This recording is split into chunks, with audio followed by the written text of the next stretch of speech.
அனைவருக்கும் வணக்கம். உணவு தொடர்ல இது பாகம் 3 ஃபாஸ்டிங் விரதம். ஃபாஸ்டிங் இருக்கும்போது வயிறு கிளீன் ஆவது, மனசுல மன உறுதி வில் பவர் அதிகமாவது.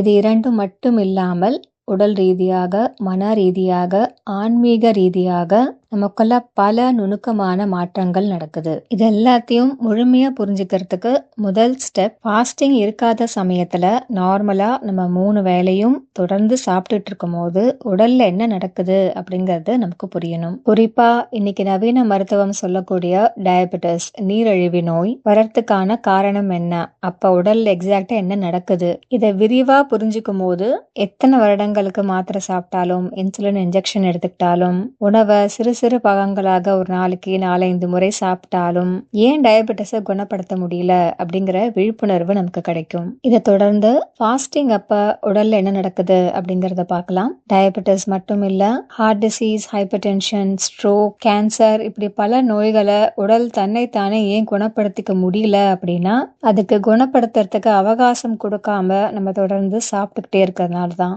ஒரு பயாலஜிஸ்டா, ஒரு புற்றுநோய் ஆராய்ச்சியாளரா, ஒரு யோகா பயிற்சியாளரா, ஒரு அக்குபஞ்சர் சிகிச்சையாளரா மற்றும் பல வருடங்களுக்கு பல வகையான ஃபாஸ்டிங் பயிற்சிகளை பின்பற்றியவராக, அறிவியல் பூர்வமாக, ஆன்மீக ரீதியாக, அனுபவ பூர்வமான எனக்குள்ள ஏற்பட்ட அவேர்னஸ், விழிப்புணர்வு, உணர்வு நிலை மாற்றம், கான்சியஸ்னஸ் எக்ஸ்பேன்ஷன் மற்றும் இயற்கை விதி, இது எல்லாத்தையும் ஷேர் பண்றேன். இந்த சேனலோட ரெகுலர் சப்ஸ்கிரைபர்ஸ் நீங்க எல்லாருக்குமே செய்யக்கூடிய பெரிய உதவி இந்த வீடியோவை ஸ்கிப் பண்ணாம கடைசி வரைக்கும் தொடர்ந்து பாக்குறது. ஃபர்ஸ்ட் 2 டேஸ்ல சப்ஸ்கிரைபர்ஸ் எந்த அளவுக்கு வீடியோவை கடைசி வரைக்கும் பாக்குறீங்களோ அவ்வளவுக்கு எவ்வளோ 2 நாளுக்கு அப்புறமா யூடியூப் மற்றவங்களுக்கு இந்த வீடியோவை ரெக்கமெண்ட் பண்ணும். ஸோ எந்த பாகத்தையும் ஸ்கிப் பண்ணாம கடைசி வரைக்கும் பாக்குறது ஒன்று உங்களோட நன்மைக்கு, இன்னொன்று மற்றவங்களுக்கு இந்த தகவல் போய் சேர்றதுக்கு நீங்க உதவியா இருக்கீங்க. ஓகே, வீடியோக்குள்ள போலாம் வாங்க. வழக்கமா ஒரு நாள்ல நம்ம எப்படி சாப்பிடுறோம்? காலையில காஃபி, அப்புறமா டிஃபன். சில பேருக்கு டிஃபன் முடிச்ச உடனே டீ காஃபி குடிக்கிற பழக்கம் இருக்கும். அதுக்கப்புறமா லஞ்சுக்கு ஃபுல் மீல்ஸ், சாயங்காலம் ஸ்நாக்ஸோட டீயோ காஃபி, அப்புறமா டின்னர். சில பேருக்கு தூங்குறதுக்கு முன்னாடி பால் குடிக்கிற பழக்கம் இருக்கும். இது எல்லாத்துக்கும் இடையில கணக்குல வராத பிஸ்கெட், பொரி உருண்டை, கடலை உருண்டை, மிக்சர், பழங்கள், நட்ஸ், இது எல்லாமே அடங்கும். நம்ம ஒவ்வொரு வாட்டி சாப்பிடும் போதும் அது ஒரு கைப்பிடி மிக்சரா இருந்தாலும் சரி, 2-3 வேர்க்கடலையா இருந்தாலும், 2 பிஸ்கட்டா இருந்தாலும், உணவு முதல்ல வாய் பகுதியில உருவாக்கப்படுற நொதிகள் என்சைம்ஸால முதல் கட்ட செரிமானத்துக்கு உள்ளாகுது. அங்கிருந்து இரைப்பை ஸ்டொமாக்கு போயிட்டு இரைப்பை உருவாக்கின நொதிகள் என்சைம்ஸ், அமிலங்கள் ஆசிட்ஸ், இது 2த்தினாலும் மேலும் ஜீரணம் நடக்குது. அங்கிருந்து இன்னும் முழுமையா ஜீரணம் ஆகாத உணவு அடுத்த கட்டமான சிறுகுடல் ஸ்மால் இன்டெஸ்டைனுக்கு போகுது. இங்க கல்லீரல் லிவர்ல இருந்து சுரக்கப்படும் பித்த நீர் பைல் மற்றும் கணையம் பேங்க்ரியாஸ்ல இருந்து சுரக்கப்படும் கணைய நீர் பேங்க்ரியாட்டிக் ஜூஸ், இது 2ம் ஸ்மால் இன்டெஸ்டைன் சிறுகுடலுக்கு வந்து அடையுது. சிறுகுடல்ல முழுமையாக செரிமானம் நடந்து உணவுல இருக்க உயிர் வேதி பொருட்கள் glucose, amino acids, fatty acids, இதெல்லாம் சிறுகுடல்ல தனித்தனியாக பிரிக்கப்படுது. சிறுகுடலோட உட்சுவர்ல குடல் உறிஞ்சிகள் இல்லைன்னா நுண்குழல்கள் அப்படின்னு சொல்லலாம், மைக்ரோவில்லை. இந்த குழல்கள் உணவுல இருந்து பிரிக்கப்பட்ட அந்த சத்துக்களை உறிஞ்சி ரத்த நாளங்கள் பிளட் வெசல்ஸ்க்கு அனுப்புது. செரிமானம் ஆகாத கழிவுப் பொருட்கள் பெருங்குடல் லார்ஜ் இன்டெஸ்டைனுக்கு அனுப்பப்படுது. பெருங்குடல்ல ஒண்ணு முழுமையாக ஜீரணமாகாத உணவு சத்துக்கள், குறிப்பா டயட்ரி ஃபைபர், நார் சத்து, இதெல்லாத்தையும் பெருங்குடல்ல இருக்கக்கூடிய பாக்டீரியா, கட் மைக்ரோபயோட்டா முழுமையாக ஜீரணம் செய்யறது, விட்டமின்ஸை உருவாக்குறது மற்றும் நீரை முழுமையா உறிஞ்சி எடுத்துக்கிறது.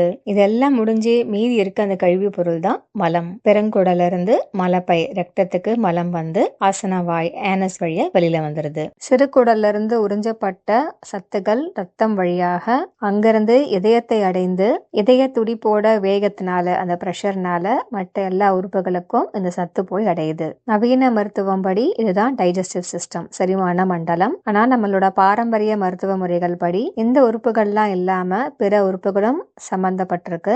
அதோட முக்கியமானது என்னன்னு பார்த்தோம் அப்படின்னா, உணவு பொருள் நம்ம வாய்க்குள்ள நுழைஞ்ச உடனே உமிழ்நீர் சுரபிகள் சலைவரி கிளான்ஸ் செக்ரீட் பண்ற சலைவரி என்சைம்ஸ், இந்த இயக்கத்துக்கு வழிகாட்டுறது மண்ணீரல் ஸ்பிளீன். வாயில செரிமானம் நடந்துட்டு இருக்கும் போதே அந்த உணவுல இருந்து சக்திய மண்ணீரல் எடுத்துக்கிட்டு உடலுக்கு வழங்குது. இதுவரைக்கும் கருவிகளால் இதை பார்க்க முடியாததனால் நவீன மருத்துவத்துல செரிமானத்துக்கு மண்ணீரலோட பங்கு பங்குக்கு முக்கியத்துவம் கொடுக்கப்படுறதில்ல. நம்ம பாரம்பரிய மருத்துவ முறைகள்ல பஞ்சபூதங்களோட இயக்கமும் செரிமானத்துக்கு மிக முக்கியமானது. செரிமானத்தின் போது உணவு எரிக்கப்படுது, ஆக்சிடேஷன். இதுக்கு பஞ்சபூதத்துல காற்றோட பங்கு ரொம்ப முக்கியமானது. நம்ம உடலுக்கு காற்று சக்தியை கொடுக்கறது நுரையீரல், லங்ஸ். அதனால நுரையீரலோட இயக்க நிலையம் செரிமானத்துக்கு ரொம்ப முக்கியமானது. நுரையீரலின் வெளிப்புற உறுப்பு மூக்கு. உணவை நம்ம வாயில போடுறதுக்கு முன்னாடியே மூக்கு வழியாக உணவோட மனம் உமிழ்நீர் சுரப்பைகளை தூண்டுறதுக்கு முக்கிய பங்காற்றுகிறது.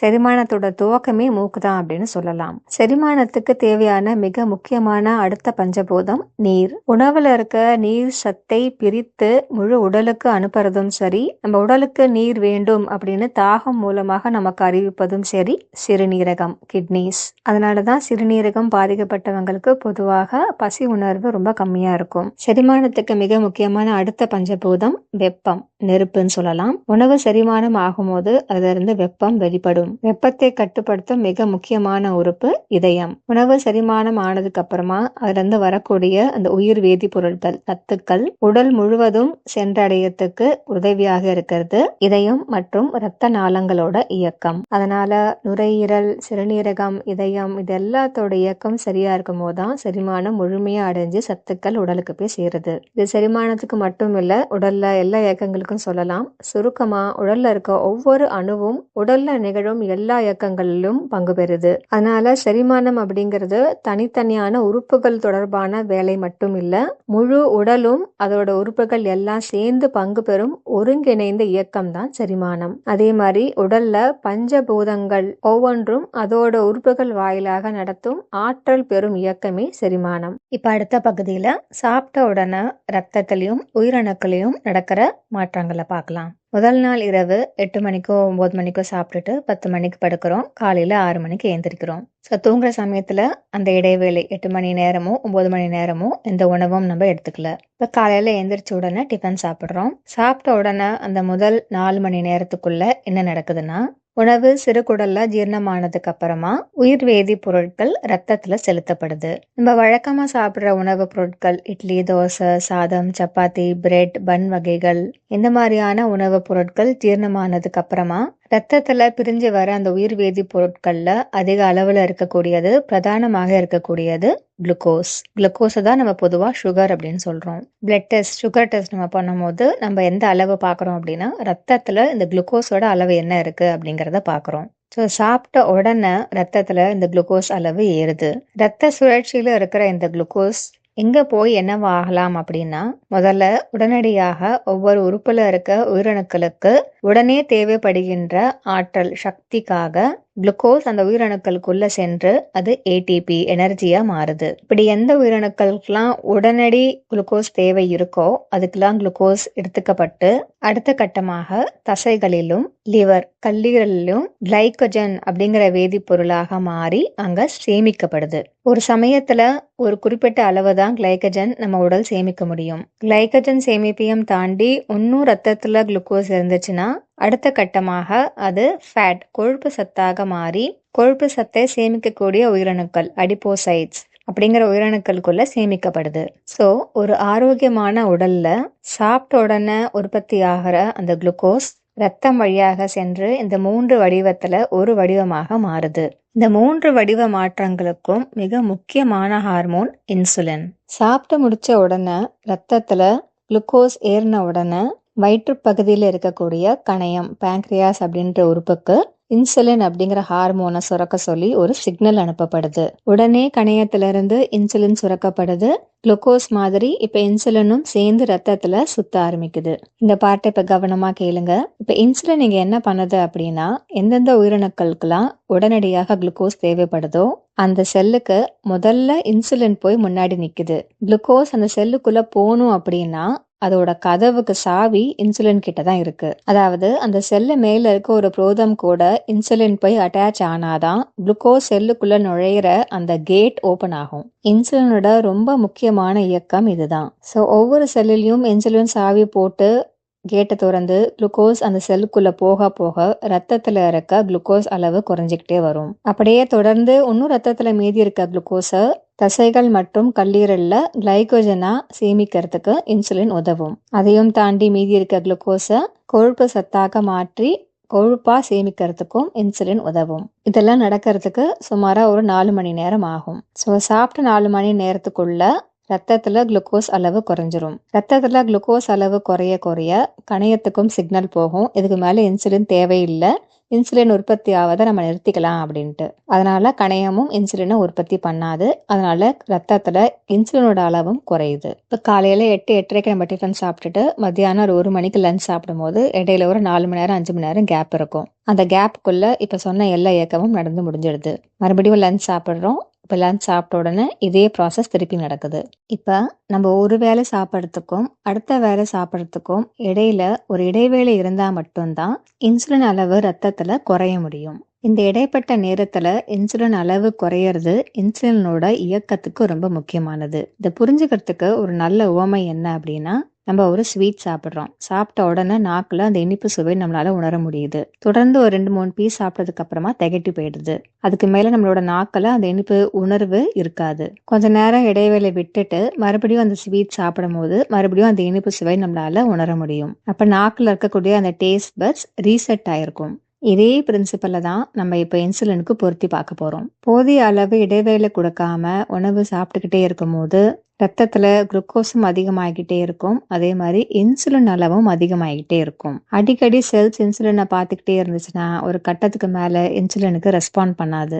இன்சுலின் சாவி போட்டு திறக்கிறதுக்கு முயற்சி பண்ணாலும் செல்ஸ் ரெஸ்பாண்ட் பண்ணாது. குளுக்கோஸ் போக வேண்டிய அந்த கேட்டை ஓபன் பண்ணாது. குளுக்கோஸ் செல்ஸ்குள்ள நுழையல அப்படின்னா முதல்ல உயிரணுக்கள் சரியா இயங்குறதுக்கு தேவையான ஆற்றல் சக்தி அந்த ஏடிபி கிடைக்காது. அதனால உடலுக்கு எனர்ஜி இல்லாம சோர்வு தளர்வு ஏற்படுது. இரண்டாவது, அந்த குளுக்கோஸ் வேற எங்கேயும் போகிறதுக்கு வழி இல்லாம ரத்தத்திலே சுத்திட்டு இருக்கு. கடைசியா வேற வழி இல்லாம சிறுநீரகங்கள் கிட்னிஸ் வழியாக ஃபில்டர் ஆகி அந்த குளுக்கோஸ் கழிவாக யூரின்ல வெளியேற்றப்படுது. போதுன்ற அளவு நம்ம சாப்பிட்ருக்கோம், கரெக்டா ஜீரணம் ஆயிருக்கு. உணவுல இருந்து சக்தி பிரிக்கப்பட்டு குளுக்கோஸ் ரத்தத்திலயும் ஏறி இருக்கு.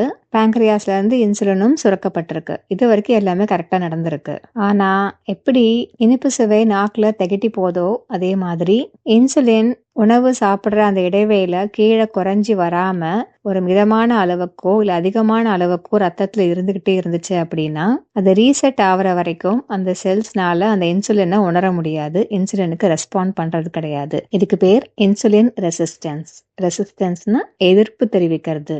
இப்படி நீண்ட காலமாக செல்ஸ் இன்சுலினுக்கு ரெஸ்பாண்ட் பண்ணாம இன்சுலின் ரெசிஸ்டன்ஸ் தெரிவிச்சதுன்னா இன்சுலினோட இயக்கம் பாதிக்கப்படும் போது நாளடைவுல ரத்தத்தை சுத்திட்டு இருக்க குளுக்கோஸ் கிட்னிஸ் மூலமாக அதிக அளவுல வெளியேற்றப்படுவதனால நீரிழிவு நோய் டயபெட்டிஸ் வரத்துக்கு காரணமாக இருக்கு. இப்போ அடுத்த செக்ஷன் ஃபாஸ்டிங்க்கு வரலாம். காலையில டிஃபன் சாப்பிட்டுட்டோம். முதல்ல பார்த்த மாதிரி முதல் 4 மணி நேரத்துக்கு ஃபர்ஸ்ட் குளுக்கோஸ் இன்சுலின் ரெண்டத்தோட அளவும் அதிகமாகி அதுக்கப்புறமா படிப்படியா ரெண்டுத்தோட அளவும் ரத்தத்துல குறைய ஆரம்பிக்குது. இதை தொடர்ந்து 72 மணி நேரத்துக்கு, அதாவது 3 நாளைக்கு சாப்பிடல அப்படின்னா உடல்ல என்ன மாற்றங்கள் நடக்குது அப்படிங்கறத இப்ப பார்க்கலாம். ஸோ 4 மணி நேரத்துல குளுக்கோஸ் அதிகமாகி குறைஞ்சி இப்ப நார்மல் லெவலுக்கு வந்துச்சு. 4 மணி நேரத்துல இருந்து 8 மணி நேரம் வரைக்கும் ரத்தத்துல குளுக்கோஸோட அளவு இன்னும் குறைய ஆரம்பிக்குது.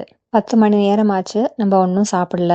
ஆனா உடல்ல இருக்க உறுப்புகளுக்கும் உயிரணுக்களுக்கும் சக்தி தேவை இப்ப அதிகமா இருக்கு.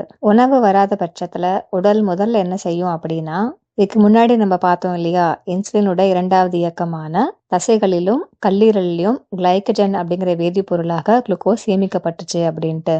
அப்படி சேமிச்சு வச்ச கிளைக்கஜனை இப்ப உடல் கரைக்க ஆரம்பிக்கும். அதுல இருந்து வரக்கூடிய ஆற்றல் சக்தி எனர்ஜியை உடல் உபயோகப்படுத்திக்கும். இப்ப 12 மணி நேரம் ஆச்சு, இன்னும் உடலுக்கு உணவு வரல.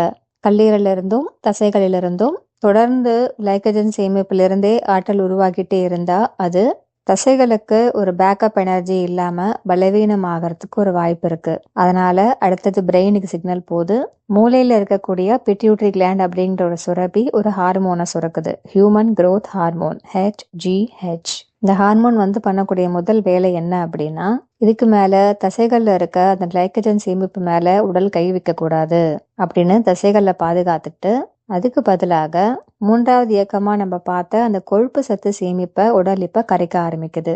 ஸோ 16 மணி நேரத்துல கொழுப்பு சத்து கரைய ஆரம்பிக்குது. ஒரு பக்கம் கொழுப்பு சத்து கரையிறது அதிகமாக ஆக இன்னொரு பக்கம் கிளைகஜன் சேமிப்பு கரையிறது குறைய ஆரம்பிக்குது. அதனால ஃபாஸ்டிங் அப்ப இயற்கையாகவே நமக்கு மசில் லாஸ், தசை இழப்பு ஏற்படாம இருக்கிறதுக்கு ஹியூமன் growth ஹார்மோன் விரைந்து வந்து ஒரு பாதுகாப்பு கவசத்தை போட்டுருது. அடுத்தது இப்ப 18 மணி நேரத்துல இருந்து 20 மணி நேரம் ஆயிடுச்சு. இன்னும் உடலுக்கு உணவு வரல. இப்ப உடல் கொழுப்பு சத்தை கரைக்கிறத மட்டும் நம்பிக்கிட்டு இல்லாம வேற எங்கெல்லாம் உடல்ல இருந்து சக்தியை எடுக்க முடியும் அப்படிங்கறத தேடுது. இங்கதான் ஃபாஸ்டிங்கோட மிக மிக மிக முக்கியமான பயன் ஆட்டோஃபேஜி ஆரம்பிக்குது. ஆட்டோஃபேஜின்னு என்னன்னு இப்ப விரிவா பார்க்கலாம். ஆட்டோ அப்படின்னா தன்னை தானே, ஃபேஜி அப்படின்னா சாப்பிடுறது. தன்னை தானே சாப்பிடுறது அப்படின்னு கேட்ட உடனே உடல் தன்னை தானே சாப்பிடுறது ஒரு ஆபத்தான விஷயம் அப்படின்னு நமக்கு தோணலாம். ஆனா ஆட்டோஃபேஜி அப்படிங்கிறதுக்கு அர்த்தம் அது இல்ல. பொதுவா சாதாரண சமயங்கள்ல நம்ம உடல்ல இருக்கக்கூடிய உயிரணுக்களோட கழிவுகளை அங்கங்க அணுக்கள் பொட்டலம் கட்டி வச்சிருக்கோம். இந்த கழிவு பொட்டலங்களுக்குள்ள என்ன இருக்கலாம் அப்படின்னா உடைக்கப்பட்ட வேதிப்பொருட்கள், வேண்டாத பாக்டீரியா, வைரஸ், சில கேன்சர் செல்ஸ், இல்ல பழுதடைஞ்ச டேமேஜ் உயிரணுக்கள், இந்த மாதிரியான கழிவு தேக்கங்கள் நார்மலாகவே நம்மளோட இயக்கத்தினால உருவாக்கப்படும். ஆனா அன்னன்னைக்கு உருவாக்கப்படுற இந்த மாதிரி கழிவு தேக்கத்தை உடனே அகற்றுவதற்கு உடலுக்கு அவகாசம் கிடைக்கிறது இல்ல. 20 மணி நேரம் ஆச்சு உணவு கிடைக்கல அப்படிங்கிறப்போ உடல் இந்த கழிவு பொட்டலங்கள் எல்லாம் தொடர்ந்து அலசி ஆராய்ஞ்சு பார்த்து அதுல இருந்து உடைஞ்சு போன வேதிப்பொருட்கள் எல்லாம் கொண்டு வந்து மீண்டும் சக்தியா உருவாக்குது. சுருக்கமா இது ஒரு ரீசைக்ளிங் ப்ராசஸ், மறுசுழற்சி. இப்படி வேண்டாத பாக்டீரியா, வைரஸ், வேண்டாத உயிரணுக்கள் இது எல்லாத்தையும் அக்கா பிரிச்சு சக்தியா மாத்திடுது. சோ இது ஒரு 2-in-1 ப்ராசஸ். ஒரு பக்கம் உடலுக்கு சக்தியும் கிடைக்குது, இன்னொரு பக்கம் வேண்டாத கழிவுகளும் நீக்கப்படுது. இதுக்கு பேர் தான் ஆட்டோஃபேஜி. ஸோ ஆட்டோஃபேஜி அப்படிங்கிறது வேண்டாத கழிவுகளை நீக்கிறதே தவிர ஆரோக்கியமாக இருக்கிற உயிரணுக்களையோ பொருட்களையோ உடல் தொடாது. இப்போ இதுக்கு இடையில கேன்சர் செல்ஸும் நீக்கப்படுது அப்படின்னு சொன்னோம். அதை பத்தி சுருக்கமா பார்த்துடலாம். பொதுவா நம்ம எல்லாருக்குள்ளேயுமே கேன்சர் செல் சாதாரணமாகவே இருக்கும். நம்ம உடல்ல இருக்க எல்லா செல்ஸ்லுமே, எல்லா உயிரணுக்குள்ளேயுமே இருக்கக்கூடிய டிஎன்ஏ மரபணு ஒன்னாக தான் இருக்கும். நம்ம ஒரு கருவா உருவான சமயத்துல ஒரே ஒரு உயிரணு மட்டும் இருந்த அந்த சமயத்துல அந்த ஒரு உயிரணுக்குள்ள என்ன டிஎன்ஏ இருந்துச்சோ, என்ன டிஎன்ஏ அப்படிங்கிறதுக்கு என்ன அர்த்தம் அப்படின்னா, இதுக்கு முன்னாடி நம்ம டிஎன்ஏ அப்படிங்கிற பதிவுல பார்த்திருப்போம். டிஎன்ஏ அப்படிங்கிறது 4 வேதிப்பொருட்கள் AGTC அப்படின்னு நம்ம குறிப்பிடுறோம். இதனோட கலவை தான் ஒரு மரபணு. ஒவ்வொருத்தவங்களுக்கும் எப்படி கைரேகை தனித்துவம் வாய்ந்ததோ, யூனிக்கோ, அதே மாதிரி ஒவ்வொருத்தவங்களுக்கும் அந்த மரபணு சீக்வன்ஸ் அப்படிங்கிறது தனித்துவம் வாய்ந்ததாக இருக்கும். ஐடென்டிக்கல் ட்வின்ஸ், ஒரே மாதிரியாக இருக்க இரட்டையர்கள் தவிர ஒருத்தரோட டிஎன்ஏ இன்னொருத்தவங்களோட டிஎன்ஏக்கு எக்ஸாக்டா மேட்ச் ஆகாது. நம்ம உடல்ல இருக்கக்கூடிய செல்ஸுக்குள்ள இருக்க டிஎன்ஏல ஒரு சின்ன சீக்வன்ஸ் மாத்தி அமைஞ்சா கூட, அதாவது ATக்கு பதிலா TA அப்படின்னு இருந்தா கூட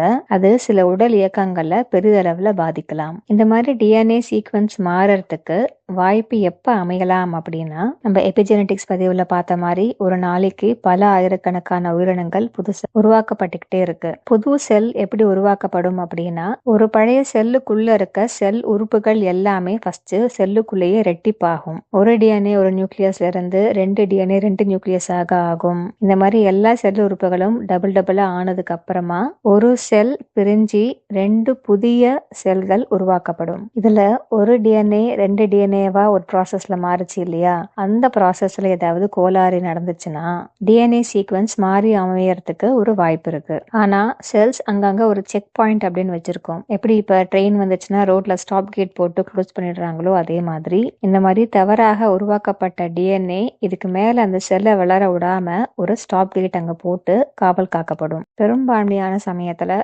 அப்பாப்டாசிஸ் அப்படிங்கிற ஒரு இயக்கம் மூலமாக இந்த மாதிரி தவறாக உருவாக்கப்பட்ட உயிரணுக்கள் அழிக்கப்படும். இப்படி அழிக்கப்படலைனா கூட அந்த செல் இயக்கத்துக்கு வராத அளவுக்கு பாதுகாக்கப்பட்டிருக்கும். ஏன்னா இந்த மாதிரியான உயிரணுக்கள் ஆபத்தை விளைவிக்க கூடியதாக இருக்கலாம். ஒரு செல்லுல டிஎன்ஏ சீக்வன்ஸ் மாறி அமைக்கப்பட்டிருந்தா செல்லோட இயக்கத்தை பாதிக்கிறது மட்டும் இல்லாம கட்டுப்பாட்டு இல்லாம செல் பெருகிட்டே போகிறதுக்கு ஒரு வாய்ப்பு இருக்கு. இந்த மாதிரியான உயிரணுக்களுக்கு தான் நம்ம புற்றுநோய் அணுக்கள், கேன்சர் செல்ஸ் அப்படின்னு சொல்றோம். ஒரு நாளைக்கு நம்ம உடல்ல பல ஆயிரக்கணக்கான செல்கள் உற்பத்தி ஆயிட்டே இருக்கிறதுனால ரொம்ப சாதாரணமாகவே இந்த டிஎன்ஏ தவறாக உற்பத்தி ஆகிறதுக்கு பல வாய்ப்புகள் இருக்கு. ஆனா இந்த செக் பாயிண்ட் அப்பாப்டாசிஸ் அந்த மாதிரி இயக்கங்கள்னால கேன்சர் செல்ஸை உருவாகிறதுக்கு வாய்ப்பு கொடுக்காம உடல் பாதுகாப்பா வச்சிருக்கு. இப்ப ஃபாஸ்டிங் பண்றப்ப இந்த ஆட்டோஃபேஜி அப்படிங்கிற இயக்கம் நடக்கும் போது இந்த மாதிரியான கேன்சர் செல்ஸையும் உடல் நீக்குது. இப்படி 20 மணி நேரம் உடலுக்கு உணவு கிடைக்காத போது ஆட்டோஃபேஜி தொடங்க ஆரம்பிக்குது. இப்ப 24 மணி நேரம் ஒரு நாள் ஃபுல்லா சாப்பிடல, மூளையில இருந்து ஹியூமன் growth ஹார்மோனோட உற்பத்தி இன்னும் அதிகமாகுது. இப்போ இந்த ஹார்மோனோட பேர்லயே growth வளர்ச்சி இருக்கு. பொதுவாக உடல்ல தசைகள், மசில்ஸ், எலும்புகள், போன், கார்டிலேஜ் இதெல்லாம் வளர்ச்சி அடையறதுக்கு, வலுவடையறதுக்கு தேவையான மிக முக்கியமான ஹார்மோன் இந்த ஹியூமன் growth ஹார்மோன். இங்க சுவாரஸ்யமான ஒரு விஷயம் என்ன அப்படின்னா, ஒரு நாளுக்கு சாப்பிடல அப்படின்னா நம்ம உடம்பு ரொம்ப மெலிஞ்சு போகுது, சோர்வடையுதுன்னு நம்ம நினைக்கிறோம். ஆனா இந்த ஹியூமன் growth ஹார்மோன் அதிக அளவுல சுரந்து உடலோட வளர்ச்சியை தூண்டு வைக்குது. ஃபாஸ்டிங் சமயத்துல மட்டும்தான் இப்ப இந்த growth ஹார்மோன் உற்பத்தி ஆகுமான்னு கேட்டா இல்ல. இப்ப குழந்தைங்களுக்கு இயல்பாகவே இயற்கையாகவே growth ஹார்மோன் உருவாகிறதுனால தான் அவங்க சீக்கிரமா வளர்றாங்க. ஆனா பெரியவங்களுக்கு பொதுவாக தூங்குற சமயத்துல இந்த growth ஹார்மோன் சுரக்கப்படும். ஆனா அதோட அளவு குறைவாகவோ மிதமாகவோ தான் இருக்கும். அதே மாதிரி நம்ம ஹை இன்டென்சிட்டி எக்ஸசைசஸ் பண்ணும்போது ஹியூமன் growth ஹார்மோனோட அளவு அதிகரிக்கும். இருந்தாலும் ப்ரொலாங்டு ஃபாஸ்டிங், அதாவது 24 மணி நேரத்துக்கு மேல ஃபாஸ்டிங் இருக்கும்போது தான் ஹியூமன் growth ஹார்மோனோட அளவு அதிகபட்ச உச்சத்தை எட்டும். அதே மாதிரிதான் இந்த ஆட்டோஃபேஜியும் ஃபாஸ்டிங் சமயத்துல மட்டும்தான் நடக்குமா அப்படின்னு கேட்டா ஃபாஸ்டிங் இல்லாத இன்னொரு சமயத்துல அது நடக்கிறது இந்த மாதிரி ஹை இன்டென்சிட்டி உடற்பயிற்சிகள் செய்யும் போது. இருந்தாலும் ஃபாஸ்டிங் அப்ப மட்டும்தான் ஆட்டோஃபேஜியோட இயக்கம் உச்சக்கட்ட நிலையை அடையுது. ஸோ ஒரு பக்கம் ஆட்டோஃபேஜினால பழையன கழிதல் நடக்குது, இன்னொரு பக்கம் ஹியூமன் growth ஹார்மோன்னால புதியன புகுதல் நடக்குது. சுருக்கமா ப்ரொலாங்ட் ஃபாஸ்டிங் உடலுக்கு தைப்பொங்கல் மாதிரி. ஸோ தொடர்ந்து 36 மணி நேரம், அதாவது 1.5 நாள், 48 மணி நேரம் 2 நாள் உடலுக்கு உணவு வரல அப்படின்னா ஆட்டோஃபேஜியோட அளவு 300% அதிகமாகும். 48 மணி நேரத்துல ஹியூமன் growth ஹார்மோனோட உற்பத்தி 500% அதிகமாகுது. இப்ப அடுத்தது 54 மணி நேரத்துல ஒரு முக்கியமான மாற்றம் நடக்குது. இன்சுலின் சென்சிட்டிவிட்டி அதிகமாகுது. இன்சுலின் சென்சிட்டிவிட்டி அப்படிங்கிறது நம்ம முதல்ல பார்த்த இன்சுலின் ரெசிஸ்டன்ஸுக்கு ஆப்போசிட்டான ஒரு இயக்கம். அதாவது டோட்டல் இன்சுலின் ரீசெட் நடக்குதாங்க. எப்படி இனிப்பு சுவை நாக்குல திகட்டினதுக்கு அப்புறமா நமக்கு ஒரு ரீசெட் தேவைப்பட்டுச்சோ அதே மாதிரி இன்சுலின் உணர்வு, அதாவது உயிரணுக்கள் மறுபடியும் இன்சுலினை அடையாளம் கண்டு இன்சுலினுக்கு ரெஸ்பாண்ட் பண்ணக்கூடிய அந்த தன்மை, அதுதான் இன்சுலின் சென்சிட்டிவிட்டி. அந்த ரீசெட் முழுமையாக 54 மணி நேரம் சாப்பிடாம இருக்கும் போது நடக்குது. இப்ப 72 மணி நேரம் 3 நாள் முழுக்க சாப்பிடாம இருக்கும் போது இந்த இடத்துலதான் ஆட்டோஃபேஜியோட உச்சக்கட்ட இயக்கம் நடக்குது. உடல்ல இருக்க மொத்த கழிவுகளும் நீக்கப்பட்டு சுத்தம் செய்யப்படுது. இதுக்கு மேல நம்ம சாப்பிடாம இருந்தாலும் ஆட்டோஃபேஜி கொஞ்சம் நடக்கும், ஆனா படிப்படியா இதுக்கு மேல குறைஞ்சுக்கிட்டே தான் வரும். ஏன்னா அந்த அளவு கழிவுகளோட நீக்கம் 72 மணி நேரத்துக்குள்ள நடந்து முடிஞ்சிருது. ஃபாஸ்டிங் அப்ப ஆட்டோஃபேஜி growth ஹார்மோன் இன்க்ரீஸ் ஆகிறது, ஃபேட்ஸ் குறையிறது, இன்சுலின் சென்சிட்டிவிட்டி அதிகமாகிறது. இந்த இயக்கங்கள்லாம் மட்டும் இல்லாம இன்னும் சில முக்கியமான இயக்கங்கள், உதாரணத்துக்கு இன்ஃப்ளமேஷன் குறையிறது, மூளை ஷார்ப் ஆகிறது, புதிதான ஸ்டெம் செல்ஸ் உருவாக்கப்படுறது, நோய் எதிர்ப்பு சக்தி அதிகமாகிறது. இப்படி பல முக்கியமான இயக்கங்கள் உடலுக்கு உணவு கிடைக்காத போது இந்த வீடியோல நம்ம அதுக்குள்ளெல்லாம் ஆழமா போகல. இப்ப சொன்னது எல்லாமே முழுக்க முழுக்க அறிவியல் ஆராய்ச்சி மூலமாக வந்த தகவல். டிஃபரன்ஸ் டிஸ்கிரிப்ஷன்ல பார்க்கலாம். அடுத்த செக்ஷன். சரி, இதெல்லாம் கேட்கறதுக்கு நல்லா இருந்தாலும் எல்லாருனாலையும் 3 நாள் ஃபாஸ்டிங் பண்ண முடியுமா, இல்ல ஃபர்ஸ்ட் எல்லாரும் பண்ணணும் அப்படிங்கிறது அவசியமா? இது வரைக்கும் நம்ம பார்த்தது பொதுவா ஒரு 3 நாள் ஃபாஸ்ட்ல என்ன நடக்குது அப்படிங்கறத ஒரு தகவல் தெரிஞ்சுக்கிறதுக்காக பார்த்தோம். இப்ப இந்த பகுதியிலிருந்து பிராக்டிக்கலா என்ன பண்ணலாம்? ஃபர்ஸ்ட் நம்ம ஆழமா உள்வாங்கிக்க வேண்டிய ஒரு விஷயம், ஃபாஸ்டிங் ஒரு பயணம், ஒரு குறிக்கோள் அல்ல.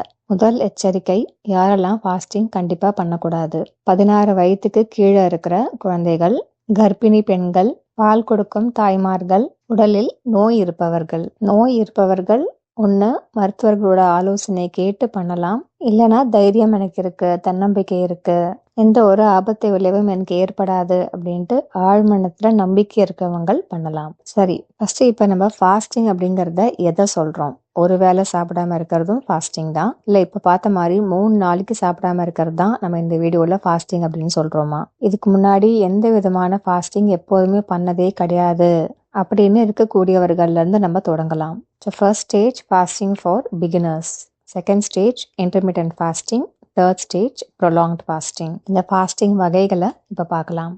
எதை சாப்பிடாம இருந்தா, என்னைக்கு சாப்பிடாம இருந்தா, எத்தனை நேரத்துக்கு சாப்பிடாம இருந்தா அது கரெக்டான ஃபாஸ்டிங் அப்படிங்கிறது பல பேரோட கேள்வியும் தாண்டி நிறைய பேத்துக்குள்ள இது ஒரு ஆர்குமெண்டா கூட இன்னைக்கு இருக்கு. எப்ப ஃபாஸ்டிங் இருக்கணும் அப்படிங்கிறது ஒவ்வொருத்தவங்களோட தனிப்பட்ட விருப்பம். சில பேர் திதிப்படி அமாவாசையோ பௌர்ணமியோ ஏகாதசியோ சஷ்டி பிரதோஷம் பஞ்சமி அஷ்டமி, சில பேருக்கு நட்சத்திரங்கள் படி கிருத்திகை திருவோணம், இல்லைன்னா ஒரு குறிப்பிட்ட மாதம் ரம்ஜான் லென் புரட்டாசி மார்கழி, இல்லைன்னா குறிப்பிட்ட ஆங்கில தேதியோ வாரத்துல ஒரு நாளோ, ஒவ்வொரு சனிக்கிழமை வெள்ளிக்கிழமை.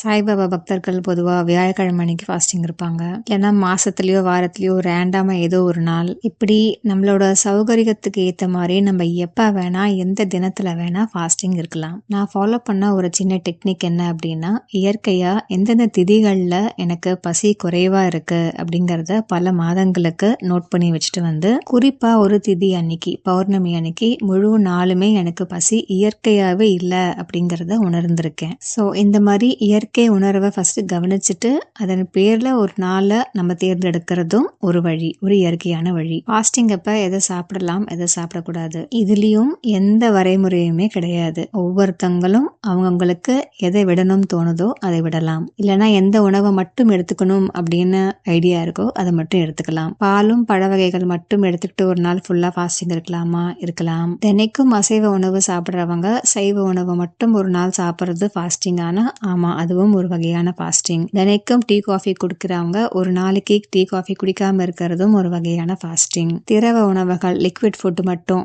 சூப் ஜூஸ் பால் அது மட்டும் எடுத்துக்கிறது ஒரு நாளைக்கு ஃபுல்லா, அதுவும் ஒரு வகையான ஃபாஸ்டிங். வாட்டர் ஃபாஸ்டிங், ஒரு நாள் ஃபுல்லா தண்ணி மட்டுமே குடிக்கிறது. தினைக்கும் சாதம் சாப்பிடுறவங்க ஒரு நாள் சாதம் சாப்பிடாம இருக்கிறதும் ஒரு வகையான ஃபாஸ்டிங். உணவு நீர் எதுவுமே இல்லாம இருக்கிறதும் ஃபாஸ்டிங், ட்ரை ஃபாஸ்டிங் அதுக்கு பேரு. இதுல ஒவ்வொருத்தவங்களுக்கும் தனிப்பட்ட முறையில அவங்களுக்கு எது உகந்தது சிறந்தது அப்படின்னு தோணுதோ அதை தேர்ந்தெடுத்துக்கலாம். எவ்வளவு நேரத்துக்கு பண்ணா அது பேரு ஃபாஸ்டிங். நம்ம சாப்பிடணுமோ இல்லைன்னா விடணுமோ அப்படின்னு தேர்ந்தெடுத்த அந்த குறிப்பான உணவுகளை மட்டும் ஒரு வேளைக்கோ 2 வேளைக்கோ இல்ல நாள் முழுவதுமே சாப்பிடாம இருக்கலாம். இல்லைன்னா எல்லா உணவையும் சாப்பிடலாம், ஆனா ஒரு வேலையை மட்டும் சாப்பிடாம தவிர்க்கணும், இல்லைன்னா ஒரு வேலை மட்டும்தான் சாப்பிடணும். இப்படி ஒரு வேளையோ 2 வேளையோ சாப்பிட்றத தவிர்க்கிறது இன்டர்மிட்டன்ட் ஃபாஸ்டிங். ஒரு நாள்ல ஒரு குறிப்பிட்ட கால அளவுக்குள்ள நம்ம சாப்பிட்றத முடிச்சுக்கணும். உதாரணத்துக்கு ஒரு நாள்ல 8 மணி நேரம் அப்படிங்கிற விண்டோக்குள்ள நம்ம சாப்பிட்றது எல்லாமே சாப்பிட்றோம். மீதி 16 மணி நேரத்துக்கு ஆகாரம் எதுவுமே எடுத்துக்காம இருக்கிறது. இது ஒரு வகையான இன்டர்மிட்டன்ட் ஃபாஸ்டிங். இந்த இன்டர்மிட்டன்ட் ஃபாஸ்டிங்க வாரத்துக்கு ஒரு வாட்டி, 10 நாளுக்கு ஒரு வாட்டி, இல்ல ஒரு மாசத்துக்கு ஒரு வாட்டி நம்மளோட கெப்பாசிட்டிக்கு ஏத்த மாதிரி இது வரைக்கும் சொன்ன எல்லா காம்பினேஷன்ஸ்லுமே மிக்ஸ் அண்ட் மேட்ச்ல நம்ம எப்படி வேணா ஃபாஸ்டிங்க ஆரம்பிக்கலாம். இது வரைக்கும் சொன்னது எல்லாமே ஒரு பிராக்டிஸ் பயிற்சி மாதிரி. எதுக்குன்னா அடுத்த லெவல் ப்ரொலாங்டு ஃபாஸ்டிங்க்கு போறதுக்கு. ப்ரொலாங்டு ஃபாஸ்டிங் அப்படிங்கிறது ஒரு நாள் ஃபுல்லா 24 மணி நேரத்துக்கு ஒண்ணு உணவு நீர் எதுவுமே இல்லாம இருக்கிறது, இல்லைன்னா நீர் மட்டும் அருந்தி இருக்கிறது. இதுக்கும் அடுத்தடுத்த ஸ்டேஜ்ல 24 மணி நேரத்துல இருந்து 30 மணி நேரம், 48 மணி நேரம், 72 மணி நேரம், 72னா 3 நாள், 7 நாள், 11 நாள், 21 நாள், 40 நாள், இப்படி அதிகபட்ச நாட்கள் எண்ணிக்கைக்கு அளவே கிடையாது. தொடர்ந்து சாப்பிடாமலே கூட இருந்தலாம். பிரத்தேரியனிசம் அதை அடுத்த பதிவுல பார்க்கலாம். இது எல்லாமே ஃபாஸ்டிங்கோட வகைகள். ஃபாஸ்டிங் பண்ணணும்னு நினைக்கிறவங்க இந்த 3 ஸ்டேஜையும் படிப்படியா கடந்து வாங்க. இதுக்கு பல வருடங்கள் ஆனாலும் பரவாயில்ல. மீண்டும் சொல்றோம், ஃபாஸ்டிங் ஒரு பயணம், ஒரு குறிக்கோள் கிடையாது. ஃபாஸ்டிங் பத்தி பொதுவா நமக்குள்ள இருக்கக்கூடிய சில கேள்விகள், சில பயங்கள், அதுக்கான விளக்கங்களை பார்க்கலாம். ஃபாஸ்டிங் இருந்தா வயிறு காலியா இருக்கும்போது அல்சர் வரும்னு சொல்றாங்களே, அப்பனா ஃபாஸ்டிங் சேஃபா? காலங்காலமாக நம்மளா நம்பி இருந்த இந்த கருத்து, வயிறு காலியா இருந்தா அல்சர் வரும் அப்படிங்கிறது பழைய செல்லுபடி ஆகாத ஒரு கருத்து. இருந்தாலும் இன்னைக்கும் சில டாக்டர்ஸ் இன்னும் அதான் நம்பிட்டு இருக்காங்க. பட் உண்மை என்னன்னு இப்ப தெரிஞ்சுக்கலாம். நவீன அறிவியல் பூர்வமான விளக்கத்தையும் பார்க்கலாம், பாரம்பரிய மருத்துவ முறையோட விளக்கத்தையும் பார்க்கலாம். நவீன அறிவியல் படி அல்சருக்கு காரணம் ஹெலிகோபாக்டர் பைலோரி அப்படிங்கிற ஒரு பாக்டீரியா. இந்த பாக்டீரியானால உடல்ல பல பயன்கள் இருந்தாலும் அதனோட ஒரு விளைவு இரைப்பையிலையோ சிறுகுடல்லையோ அல்சர் விளைவிக்கிறது. இன்ஃபேக்ட் இந்த ஆராய்ச்சிக்காக 2005 நோபல் பிரைஸ் வழங்கப்பட்டது. இந்த ஆராய்ச்சியை ப்ரூவ் பண்றதுக்காக இதை கண்டுபிடிச்ச சயின்டிஸ்டே அவரே இந்த பாக்டீரியாவை குடிச்சிட்டு 2 வாரத்துல அல்சர் சிம்டம்ஸ் அவருக்கு ஏற்பட்டதை வச்சு ப்ரூவ் பண்ணாரு. அல்சருக்கு இன்னொரு காரணம் மருத்துவர்களால் பரிந்துரைக்கப்படாத சில மருந்துகளை முறையான கைடன்ஸ் இல்லாம சாப்பிட்றதுனால அல்சர் வரலாம்.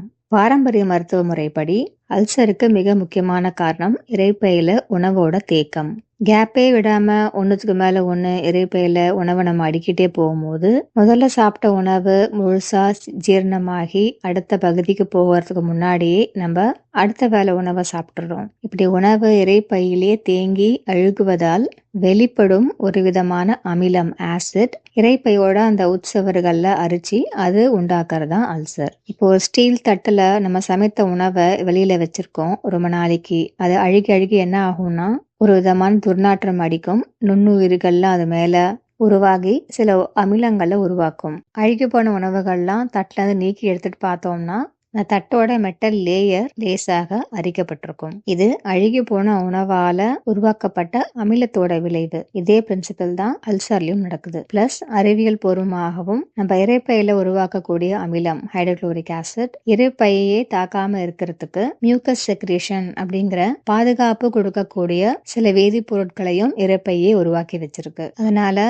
இரைப்பை உருவாக்குற ஹைட்ரோகுளோரிக் ஆசிட் அந்த அமிலம் இரைப்பையோட சுவர்களை தாக்கிறதுக்கு வாய்ப்பு இல்லை. இது மட்டும் இல்லாம இன்னொரு முக்கியமான குறிப்பு என்ன அப்படின்னா நம்ம நாக்குல உணவு பட்டதுக்கு அப்புறமா தான் நம்ம இரைப்பைக்கு சிக்னல் வந்து அந்த அமிலம் ஹைட்ரோகுளோரிக் ஆசிட் உருவாக்கப்படுது. ஸோ நம்ம சாப்பிடாம இருந்தோம் அப்படின்னா அதாவது வாயில உணவே படலை அப்படின்னா ஃபர்ஸ்ட் ஆஃப் ஆல் இரைப்பையில அமிலம் உருவாகாது. ஸோ குறிப்பிட்ட மணிக்கு நமக்கு பசிக்குது, அந்த சமயத்துல நம்ம சாப்பிடல அப்படின்னா இரைப்பையில அந்த அமிலங்கள் உருவாக்குது அப்படின்னு நம்ம நினைச்சிட்டு இருக்கிறது ஒரு தவறான கருத்து. வயிறு காலியா இருக்கும்போது வயிற்றுல இருந்து வர சத்தம் அந்த அமிலங்களோட சத்தம் அப்படின்னு நம்ம நினைச்சிட்டு இருக்கிறதும் தவறான கருத்து. வயிற்றுல இருந்து வர சத்தம் எப்படி வருது அப்படின்னா வயிற்றுல இது வரைக்கும் தேங்கி இருந்த அந்த கடைசி உணவு முழுமையா செரிமானம் ஆகி அடுத்த பகுதிக்கு போகிற அந்த சமயத்துல ஒரு ஹார்மோனோட விளைவுனால அந்த இரைப்பை தசைகள் சுருங்கி விரியுது. அப்ப ஏற்படுற சத்தம் தான் அந்த சத்தம். ஜீரணமாகறதுக்கு உருவாக்கப்படுற நொதிகளும் அமிலங்களும் 3 படிநிலைகள் 3 phases உருவாக்கப்படுது. அதுல முதல் பேஸ் செஃபாலிக் பேஸ் அப்படின்னு சொல்லுவாங்க. உணவு சாப்பிட்றதுக்கு முன்னாடியே இப்போ உணவு சமைக்கும் போது வர மனமோ இல்ல உணவை பார்க்கும் போது நமக்குள்ள ஏற்படுற உணர்வுனாலேயோ இல்லைன்னா உணவை பத்தி கற்பனை பண்ணி பார்க்கும் போது நமக்குள்ள ஏற்படுற உணவுனாலேயோ இப்போ வாயில எச்சில் ஊறுது இல்லையா, அந்த மாதிரி சமயத்துல எது உருவாக்கப்படும் அப்படின்னா கணையத்துல இருந்து கணைய நீர் பேங்க்ரியாட்டிக் ஜூஸ் உருவாக்கப்படுது. ஆனா உணவு நாக்குல பட்டதுக்கு அப்புறமா மட்டும்தான் இரைப்பை அமிலம் ஹைட்ரோகுளோரிக் ஆசிட உருவாக்குது. அதனால ஃபாஸ்டிங்னாலேயோ வயிறு காலியா இருக்கிறதுனாலயோ கண்டிப்பா அல்சர் உண்டாகாது. இந்த அறியாமையினால நமக்குள்ள ஒரு பயம் இருந்துச்சு அப்படின்னா இப்போ அது தேவையில்லை. ஃபாஸ்டிங் பண்ணும் போது நம்மளோட அனுபவம் எப்படி இருக்கும், எந்த மாதிரியான உணர்வுகள் ஏற்படும்? இது வரைக்கும் நான் ஒரு 5-6 வாட்டி 3 days ஃபாஸ்ட் ட்ரை ஃபாஸ்ட் பண்ணியிருக்கேன். அதாவது உணவு நீர் எதுவுமே எடுத்துக்காம, பிளஸ் மாதத்துக்கு ஒரு நாள் பௌர்ணமி அன்னைக்கு ட்ரை ஃபாஸ்ட், பிளஸ் ஒரு 1.5 வருஷமாகவே தினைக்குமே ஒரு வேளை உணவு அப்படிங்கிறது வழக்கமாயிடுச்சு. அதாவது ஒரு நாளைக்கு 20-22 மணி நேரத்துக்கு மேல இன்டர்மீடியன்ட் ஃபாஸ்டிங். என்னோட இந்த ஃபாஸ்டிங் அனுபவத்துல இருந்து சில குறிப்புகளை இங்க சொல்றேன். சில சமயங்கள்ல ஃபாஸ்டிங் அப்படின்ட்டு இல்லாம தற்செயலா நம்ம ஒரு வேலையோ 2 வேலையோ சாப்பிடாம போயிருப்போம். வேலையில பிஸியா இருந்துட்டோம், இல்ல டிராவலிங் பண்ணோம், அப்ப சாப்பிட பிடிக்கல, அந்த மாதிரி சில காரணத்தினால அப்ப அது நமக்கு நம்ம விரதம் இருக்கிறோம் சாப்பிடாம இருக்கிறோம் அப்படிங்கிற எந்த எண்ணமும் இருக்காது. அது ஒரு கஷ்டமாவே இருக்காது. சாதாரணமா இருந்திருப்போம், எப்பயுமே போல எனர்ஜி இருக்கும். இடையில ஒரு சில வினாடிகள் கொஞ்சம் எனர்ஜி இல்லாத மாதிரி இருக்கும். ஆனா கொஞ்சம் ரெஸ்ட் எடுத்துட்டா அது மறுபடியும் வந்துடும். ஆனா இப்ப நாளைக்கு நம்ம ஃபாஸ்டிங் இருக்க போறோம், இல்லை காலையில எந்திரிச்ச உடனே இன்னைக்கு ஃபுல்லா ஃபாஸ்டிங் இருக்க போறோம் அப்படின்னு நம்ம முடிவு பண்ணதுக்கு அப்புறமா அதை நம்ம மனசுக்கு ஒரு பெரிய பாரமாகவும் ஒரு கஷ்டமாகவும் தோண ஆரம்பிக்குது. நமக்கு ரொம்ப பிடிச்ச ஒரு விஷயத்த நம்மளால இன்னைக்கு பண்ண முடியாம போக போகுது அப்படின்ற சிந்தனை தான் நமக்கு மிகப்பெரிய சவாலிங்க. நம்ம முன்னாடியே பார்த்த மாதிரி நம்ம உடலுக்கு அது பெரிய சவாலே கிடையாது. நம்ம உடல் எப்படி இருந்தாலும் எனர்ஜியை கொண்டு வந்துடும். இன்ஃபேக்ட் பிரெத்தேரியன்ஸ் அப்படின்னு சொல்லக்கூடிய உணவு சாப்பிடாம வெறும் காற்று நீர் சூரிய ஒளி மூலமாக மட்டுமே வாழ்றவங்க இன்னைக்கும் உலகத்துல நிறைய பேர் இருக்காங்க. சோ உடலை பொறுத்த வரைக்கும் உணவு ஒரு அத்தியாவசியமான தேவை கிடையாது. ஆனா நம்மளோட மனத்துக்கு அது மிகப்பெரிய தேவையா இன்னைக்கு அமைஞ்சிருக்கு. ஸோ ஃபாஸ்டிங்ல சேலஞ்ச் சவால் 99% நம்மளோட மைண்ட்ல தான் இருக்கு. மனதை செம்மைப்படுத்துவதற்கு ஃபாஸ்டிங் ஒரு மிக அற்புதமான வழி. முதல் வாட்டி நான் 3 days ஃபாஸ்ட் இருந்ததை பத்தி முதல் பாகத்துல உடலின் மொழியில சொல்லியிருப்பேன். அதுக்கு முன்னாடி வரைக்கும் ஃபாஸ்டிங் அப்படிங்கிறது நம்மள நாமளே துன்புறுத்துற ஒரு விஷயம், அது தேவையில்லாதது அப்படின்னு நினைச்சிட்டு இருந்தேன். இது வரைக்கும் ஃபாஸ்டிங் பண்ணாத பல பேருக்குள்ள அந்த மாதிரி ஒரு நினைப்பு இருக்கலாம். ஃபாஸ்டிங் அப்படிங்கிறது நம்மள நாமளே வருத்திக்கிட்டு துன்புறுத்துற ஒரு செயல் அப்படின்ட்டு. ஆனா இத்தனை வருஷமாக இத்தனை வகையான ஃபாஸ்டிங் பண்ணதுக்கு அப்புறமா நான் உணர்ந்த ஒரு விஷயம், fasting is not a confinement, fasting is liberation. நம்மள நாமளே வருத்திக்கிட்டு ஒரு கட்டுப்பாட்டுக்குள்ள கொண்டு போகிறது கிடையாது ஃபாஸ்டிங். உணவு கண்டிப்பா நமக்கு தேவை அப்படிங்கிற ஒரு கட்டுப்பாட்டுல இருந்து நம்மளை வெளியில கொண்டு வந்து நம்ம உடலுக்கும் மனதுக்கும் ஒரு சுதந்திரத்தை கொடுக்கறது ஃபாஸ்டிங். இது வரைக்கும் தொடர்ந்து சாப்பிட்டுட்டு நம்ம உடலுக்கு நம்ம கொடுத்த துன்பத்துல இருந்து நம்ம உடலுக்கு கொடுக்கற விடுதலை ஃபாஸ்டிங். பொதுவா நிறைய பேர் என்கிட்ட கேட்கிற கேள்வி, நீங்க அடிக்கடி பிளட் டெஸ்ட் பண்ணி பார்த்திருக்கீங்களா, உங்களோட குளுக்கோஸ் லெவல் கொலஸ்ட்ரால் லெவல் எல்லாம் எப்படி இருக்கு அப்படின்னு கேட்பாங்க. ஆனா நான் இயற்கை மருத்துவம் ஃபாலோ பண்றதுனால அலோபதி மருத்துவம் ஃபாலோ பண்றது கிடையாது. அதனால எப்போதுமே வழக்கமா பிளட் டெஸ்ட் எடுக்கிறது கிடையாது. ஆனா நீங்க ஜென்ரலா யூடியூப்ல சர்ச் பண்ணி பாத்தீங்கன்னா பல நாட்களுக்கு 40 நாள் 100 நாள்லாம் சாப்பிடாம ஃபாஸ்டிங் இருக்கிறவங்களோட பிளட் டெஸ்ட் பிளட் ரிப்போர்ட்டோட வீடியோஸ் போட்டிருப்பாங்க. ஃபாஸ்டிங் அப்ப எனர்ஜி இல்லாம இருக்கு, அப்ப என்ன பண்றது? வாட்டர் ஃபாஸ்ட் பண்றவங்க சிறிதளவு தண்ணி குடிச்சுக்கோங்க, கொஞ்ச நேரம் உட்காருங்க. உட்கார்ந்து ரெஸ்ட் எடுக்கும் போது எனர்ஜி ரீஃபில் ஆகும். ஃபாஸ்டிங் பண்றப்ப எந்த வேலையும் செய்யாம படுத்துக்கிட்டே இருக்கணுமா? அப்படி பண்ணாம நீங்க தவிர்க்கிறது பெஸ்ட். எல்லா வேலையும் செய்யுங்க நார்மலா செய்யற மாதிரி. ஏன்னா எந்த அளவுக்கு நம்மளோட மைண்ட் நம்ம செய்யற வேலையில இன்வால்வ் ஆகி இருக்கோ அந்த அளவுக்கு நம்ம ஃபாஸ்டிங் இருக்கும் அப்படின்னு நினைப்பு நமக்கு இருக்காது. இந்த நினைப்பு அதிகமாகும் போது தான் நம்ம மனதுக்கு அது ரொம்ப கஷ்டமாக தோணும். நார்மலா நீங்க சமைக்கிறது, உங்களோட ஆஃபீஸ் ஒர்க், இன்ஃபேக்ட் நீங்க வழக்கமா பண்ற உடற்பயிற்சியும் கூட சேர்த்து பண்ணலாம். நான் வழக்கமா 3 days ஃபாஸ்டிங் அப்பவும் கூட நான் ரெகுலரா பண்ற high intensity exercises, weight lifting இதெல்லாம் கண்டிப்பா பண்ணுவேன். ஏன்னா ஃபாஸ்டிங் அப்ப எக்ஸசைசஸ் நமக்கு எனர்ஜியை கொடுக்கும், எனர்ஜியை குறைக்காது. நான் ஒரு நாள் ஃபாஸ்டிங் ஃபுல்லா இருக்கணும் அப்படின்னு ஆரம்பிச்சேன். ஆனா மத்தியானத்துக்கு மேல ஒரு 3-4 மணிக்கு மேல பசி தாங்க முடியல, அதனால சாப்பிட்டுட்டேன். இது தவறா? கண்டிப்பா இது தவறு இல்ல. முன்னாடியே சொன்ன மாதிரி ஃபாஸ்டிங் ஒரு பயணம், ஒரு குறிக்கோள் இல்ல. அதனால நீங்க குற்ற உணர்வோட உணர வேண்டாம், உங்க மேலேயே கோபம் வேண்டாம், ஏதோ ஒன்று அச்சீவ் பண்ண முடியல அப்படின்ட்டு ஒரு டிசப்பாயின்மெண்ட்டும் இருக்க வேண்டாம். பரவாயில்ல அடுத்த வாட்டி பாத்துக்கலாம் அப்படின்னு சாதாரணமா எடுத்துக்கோங்க. ஃபாஸ்டிங் சமயத்துல உடல் உபாதைகள் ஏதாவது வருமா? அதை எப்படி ஹேண்டில் பண்றது? காலையில இருந்து சாப்பிடாம இருக்கும் போது ஒரு மத்தியானம் ஈவினிங் பக்கம் வாயில இருந்து துர்நாற்றம் வரலாம். அதுக்கு காரணம் வயிற்றுல நடக்கக்கூடிய கிளீனப். அது உங்களுக்கு அசௌகரியமாக இருந்துச்சுன்னா தண்ணி போட்டு வாய் கழுவிக்கலாம். ஆரம்ப கட்ட காலத்துல அதாவது ஃபாஸ்டிங் ஆரம்பிக்கும் போது சில பேருக்கு ஒரு மத்தியானம் ஈவினிங் டைமுக்குள்ள தலைவலிக்கலாம். சிறிதளவு தண்ணி சிப் பண்ணி பாருங்க. இந்த தலைவலி போகவே போகாதுன்னு பயப்படாதீங்க.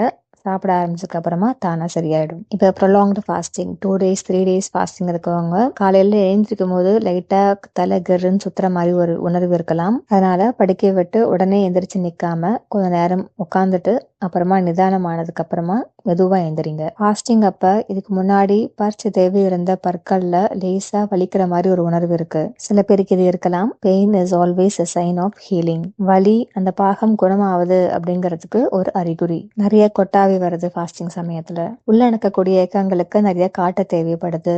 அதனால நீங்க ரெஸ்ட் எடுக்கும் போதெல்லாம் ஒரு பால்கனிலயோ வராண்டாலேயோ போயிட்டு காத்து வாங்குங்க. முடிஞ்ச ஒரு இயற்கை சூழ்ந்த இடத்துல இருக்கும் போது பிரபஞ்ச சக்தி மூலமாக நம்மளோட எனர்ஜி ரீஃபில் இன்னும் வேகமாக நடக்கும். கொஞ்சமா தண்ணி எடுத்துட்டு முகம் அலுமினா கூட டக்குன்னு ரெஃப்ரெஷிங்கா ஃபீல் பண்ணுவோம். அதே மாதிரி அதிகாலை சூரிய ஒளி மேல படும் போது ஒரு 7-8 மணிக்கு மேல வெயில நிக்க வேண்டாம். இதெல்லாம் இயற்கையா பஞ்சபூதங்கள்ல இருந்து நமக்கு கிடைக்கக்கூடிய சக்திகள். இன்னொரு மிக முக்கியமான குறிப்பு, ஃபாஸ்டிங்கை எப்படி முடிக்கணும். ஃபாஸ்டிங் அப்ப நம்ம இதை சாப்பிடணும் அதை சாப்பிடணும் அப்படியெல்லாம் பிளான் போட்டு வச்சிருப்போம். அதனால ஃபாஸ்டிங் முடிச்ச கையோட நிறைய சாப்பிட்றத கண்டிப்பா தவிர்க்கணும். ட்ரை ஃபாஸ்ட் பண்ணீங்கன்னா ஃபாஸ்டிங் முடிக்கிறது ஃபர்ஸ்ட் ஒரு கிளாஸ் தண்ணி குடிக்கணும். வாட்டர் ஃபாஸ்டிங் பண்ணியிருந்தாலுமே கூட ஃபாஸ்டிங் முடிக்கும் போது ஒரு கிளாஸ் தண்ணியோட முடிங்க. அதுக்கப்புறமா எடுத்துக்கிற ஒரு முதல் ஆகாரம் ஒரு திரவ ஆகாரமா லிக்விட் ஃபுட்டா இருந்தா அது பெஸ்ட். ஒரு ஜூஸோ ஒரு சூப்போ எடுத்துக்கலாம். சிறிது நேரத்துக்கு அப்புறமா ஒரு லைட்டான உணவா எடுத்துக்கலாம். அதாவது ஒரு எண்ணெய் பதார்த்தமா இல்லாம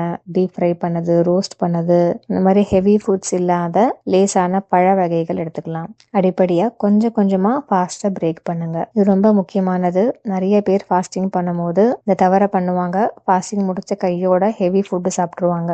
பட் அது நம்ம வயிற்றுக்கு ரொம்ப அன்கம்ஃபர்டபுளாக இருக்கும். ஒரு ப்ரொலாங்ட் ஃபாஸ்டிங்கில் 2 டே 3 டே ஃபாஸ்டிங்கில் யூரின் மோஷன் எப்படி இருக்கும்? சாப்பிடாததுனால நிறைய பேருக்கு அந்த 2-3 டேஸ்க்கு மோஷன் வராமல் இருக்கும். அது நார்மல் தான். இருந்தாலும் தினைக்கும் யூரின் அவுட்புட் இருந்துகிட்டே இருக்கும். எஸ்பெஷலி அந்த கடைசி 3வது தினம் அன்னைக்கு ட்ரை ஃபாஸ்டிங் அப்போ கூட யூரின் அவுட்புட் ஜாஸ்தியாக இருக்கும். இதுக்கு முன்னாடி பல வருடங்களாக மாத்திரைகள் நிறைய எடுத்திருந்தா யூரின்ல அந்த மெடிசின் ஸ்மெல் நிறைய இருக்கும். ஏன்னா அந்த கெமிக்கல்ஸ்லாம் பிரேக் டவுன் ஆகி எல்லாம் கழிவுகளாக வெளியேறுது. அது நார்மல். 2-3 நாளுக்கு மோஷன் போகல அப்படின்னா கூட 3வது நாள் ஃபாஸ்டிங் முடிச்சுட்டு நம்ம ஆகாரம் எடுக்கும் போது உடனே மோஷன் வரும். அதுல எந்த பிரச்சனையும் இருக்காது. ஃபர்ஸ்ட் டைம் 3 டே ஃபாஸ்டிங் பண்ணதுக்கு அப்புறமா 3 நாள் முடிச்சதுக்கு அப்புறமா போகக்கூடிய ஃபர்ஸ்ட் மோஷன்ல விசித்திரமான கழிவுகள்லாம் பார்க்கலாம். அதெல்லாம் எத்தனை நாள் உள்ளுக்குள்ள இருந்த கழிவுகள் வெளியேறுது. அதுவும் நார்மல். 3 டேஸ் ஃபாஸ்டிங் முடிச்சதுக்கு அப்புறமா ஒவ்வொரு வேலையும் சாப்பிடும்போது உடனடியாக மோஷன் வந்துடுது. குடல் பகுதி ஃபுல்லா கிளீனா இருக்கிறதுனால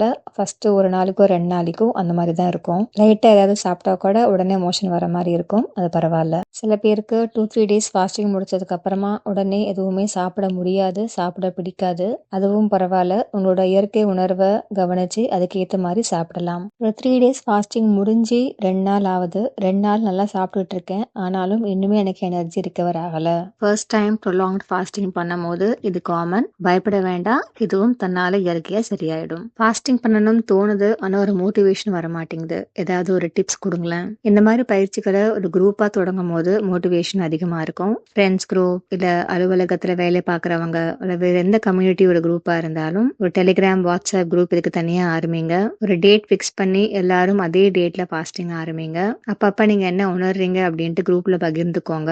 முடிஞ்சா எல்லாரும் சேர்ந்து ஒவ்வொரு நாளைக்கும் ஒவ்வொருத்தவங்களோட வீட்டுல குரூப்பா இருக்க பாருங்க. இல்லனா வெளியில ஒரு இயற்கை சூழ்ந்த இடத்துக்கு பீச்சுக்கோ பார்க்குக்கோ அவுட்டிங் போலாம். முழு நாளுமே வீட்டுக்குள்ளேயே இருக்காம வெளியில போறது ஒரு புத்துணர்ச்சியை கொடுக்கும். ஸோ அந்த குரூப் ஆக்டிவிட்டி உங்களுக்கு ஒரு நல்ல மோட்டிவேஷனா இருக்கலாம். டயபெட்டிஸ் பேஷண்ட்ஸ்க்கு ஒரு கேள்வி இருக்கலாம். 54 மணி நேரம் ஃபாஸ்டிங் இருக்கும்போது இன்சுலின் ரெசிஸ்டன்ஸ் ரிவர்ஸ் ஆகுது அப்படின்னா ஃபாஸ்டிங் மூலியமாக டயபெட்டிஸை ஃபுல்லா ரிவர்ஸ் பண்றதுக்கு வாய்ப்பு இருக்கா அப்படின்ட்டு முதல்ல ஒரு சின்ன குறிப்பு.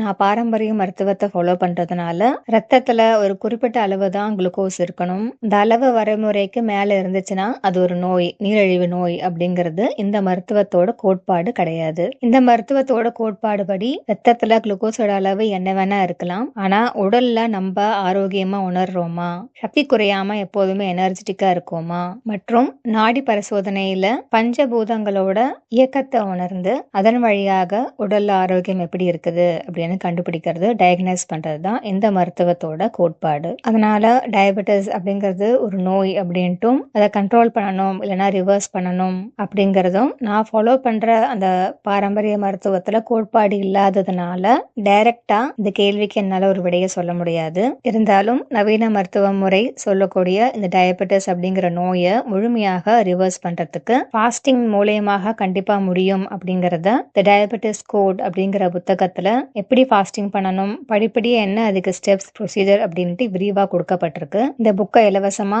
ஆன்லைன்ல படிக்கிறதுக்கு லிங்க் டிஸ்கிரிப்ஷன்ல இருக்கும். ஃபாஸ்டிங் பத்தி வேற எந்த கேள்வி இருந்தாலும் கமெண்ட் செக்ஷன்ல எழுதுங்க. நெக்ஸ்ட் அடுத்த செக்ஷன். இந்த சேனல்ல இவ்வளோ ஆழமா ஃபாஸ்டிங்கை ரெக்கமெண்ட் பண்றதுக்கான காரணத்துக்கு வரலாம். சமீப காலத்துல தான் இந்த நவீன அறிவியல் ஃபாஸ்டிங்னால உடலுக்கு என்னென்ன பயன்கள் இருக்கு அப்படிங்கறது கண்டுபிடிச்சிருக்கு. ஆனா உண்ணா நோன்பு அப்படிங்கிறது பல்லாயிரக்கணக்கான வருஷங்களா எல்லா மதத்திலும் எல்லா கலாச்சாரத்திலும் பின்பற்றப்பட்டிருக்கு. ஹிந்து மதத்துல சஷ்டிக்கு விரதம் இருக்கிறது, ஏகாதசிக்கு விரதம் இருக்கிறது, பைபிள்ல மேத்யூ லியூக் சாப்டர்ஸ்ல ஜீசஸ் பாலைவனத்துல 40 நாள் உண்ணா நோன்பு இருந்ததை பத்தி விரிவா கொடுத்திருக்கோம். ஜீசஸோட ஆன்மீக பயணத்துக்கு அவர் மேற்கொண்டே இந்த 40 நாள் தவம் மற்றும் உண்ணா நோன்பு மிக முக்கியமானது அப்படின்னு கொடுத்திருக்கோம். இஸ்லாம் மதத்துல ரமதான் நோன்புக்கு நமக்கு அறிமுகமே தேவையில்லை. உணவு உண்ணாமல் மட்டும் இல்ல, ரமதானோட கடைசி வாரத்துல சில பேர் ஒரு ரூம்குள்ள மட்டுமே இருப்பாங்க. போன், லேப்டாப் அந்த மாதிரி எந்த டிவைசஸும் பார்க்க மாட்டாங்க. யார் கூடயும் பேசாம மௌனமா இருப்பாங்க. தொழுகை பண்ணிட்டு கடவுளோட நினைப்போட அந்த சில நாட்களுக்கு அவங்க பண்ற தவம் ஆன்மீக ரீதியாக மிகப்பெரிய மாற்றங்களை கொண்டு வந்திருக்கு. அதே மாதிரி சமண மதம், ஜெயினிசம்ல பரியூஷன் மகாபர்வ அப்படின்ட்டு ஒவ்வொரு வருடமும் ஆகஸ்ட், செப்டம்பர் இல்ல அக்டோபர்ல 8 தினங்களுக்கு இல்ல அதுக்கு மேலாக நடைபெறும் இந்த விழால நிறைய பேரு தொடர்ந்து 8 நாட்கள் சாப்பிடாம ஃபாஸ்டிங் இருப்பாங்க.